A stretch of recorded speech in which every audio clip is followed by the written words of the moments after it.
Horror कहानियां TV. श्रापित गांव।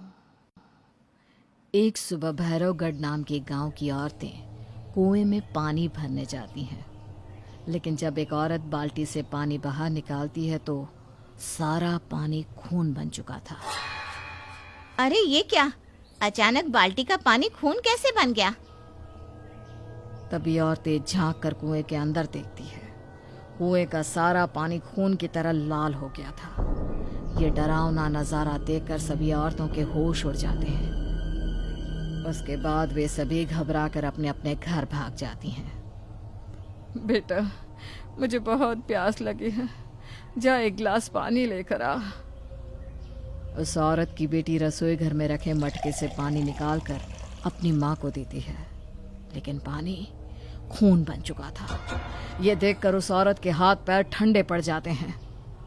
नालायक, मैंने तुझसे पानी मांगा था तो ग्लास में मेरे लिए खून लेकर आई है।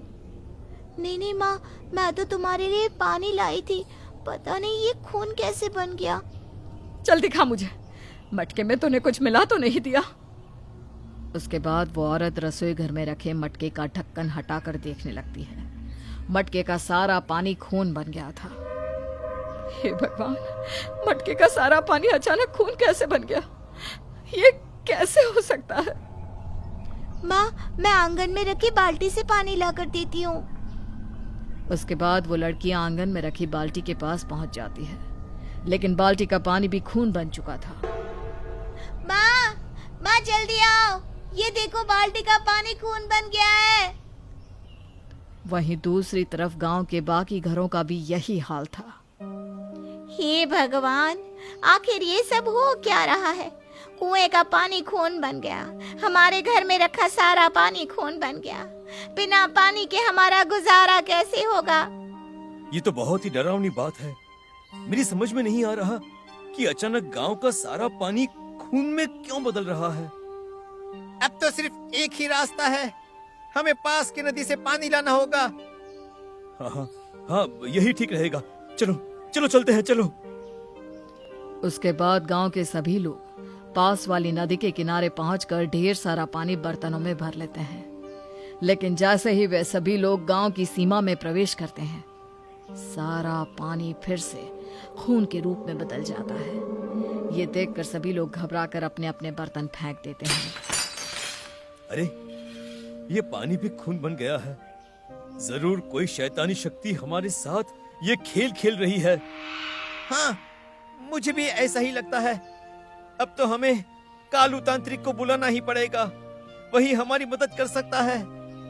हाँ, सही कह रहे हो तुम। फिर गांव के सभी लोग पास वाले जंगल में मौजूद एक गुफा में चले जाते हैं। उस गुफा में कालू नाम का एक खतरनाक तांत्रिक रहता था। कालू तांत्रिक हमें बचा लो, हमारे गांव का सारा पानी खून बन गया है। हमने नदी से पानी लाने की कोशिश की थी, लेकिन गांव की सीमा में प्रवेश करते ही बस सारा पानी भी खून बन गया है। अब तुम ही बताओ, आखिर हमारे साथ ये सब क्या हो रहा है? ठीक है, तुम सब मुझे अपने गांव ले चलो, वहीं जाकर सच्चाई का पता चलेगा। चलो।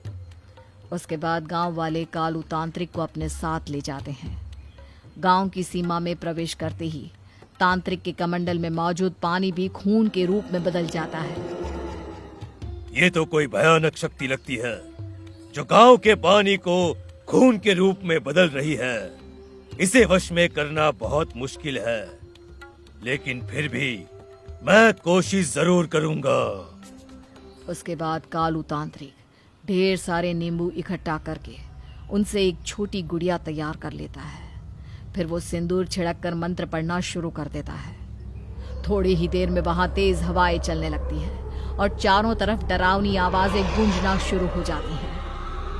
देखते ही देखते वहां का माहौल पूरी तरह डरावना बन जाता है। उधर गांव वाले घबराहट के मारे कालू तांत्रिक की ओर देखने लगते हैं। तभी अचानक नींबू से बनी गुड़िया में आग लग जाती है और वहां पर एक लड़की की आत्मा प्रकट हो जाती है।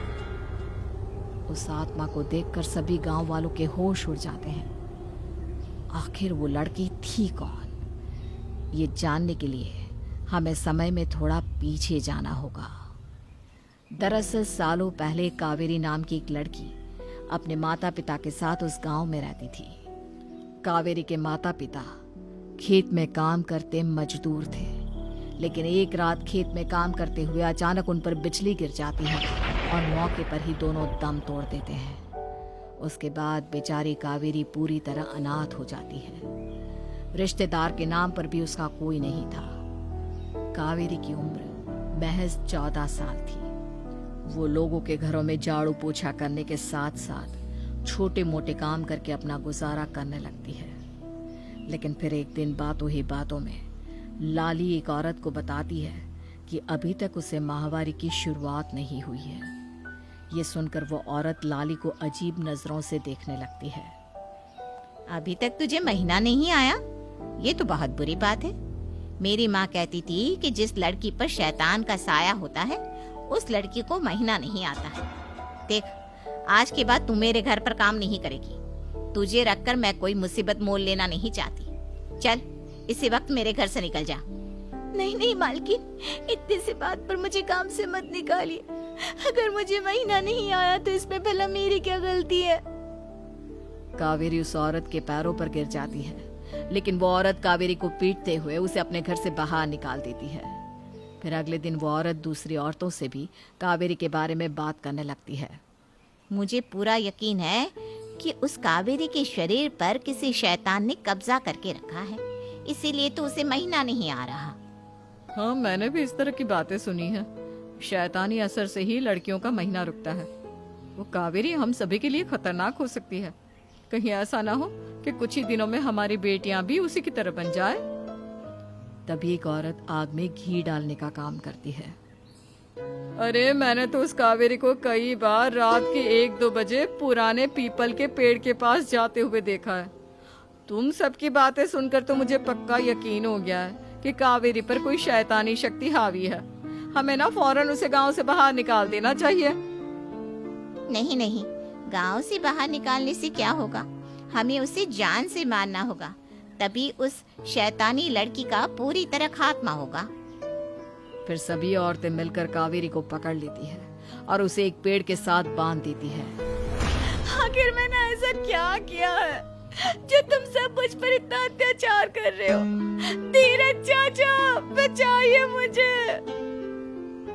धीरज कुछ कहने वाला था कि तभी उसकी पत्नी उसे डांटते हुए कहती है, देखो, तुम सब आदमी यहाँ से चले जाओ।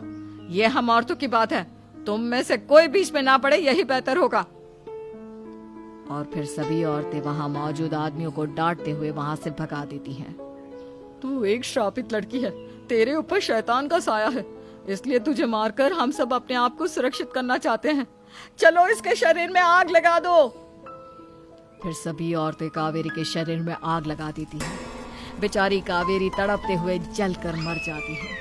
कावेरी की सारी कहानी सुनने के बाद कालू तांत्रिक गुस्से से आग बबूला हो जाता है। तुम सब नासमझ लोगों ने बेवजह एक मासूम बच्चे की जान ले ली, और हर लड़की के शरीर की बनावट अलग अलग होती है।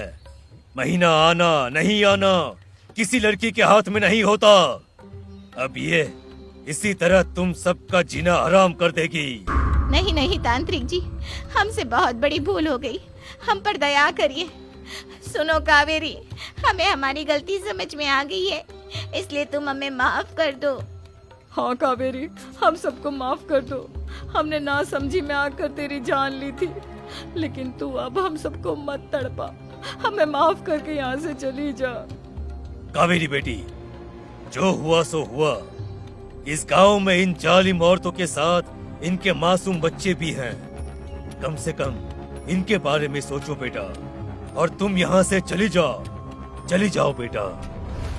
इस तरह सभी के माफी मांगने पर कावेरी बिना किसी को तकलीफ दिए हमेशा के लिए गांव छोड़कर चली जाती है। कावेरी के जाने के बाद गांव का सारा पानी फिर से सामान्य अवस्था में आ जाता है।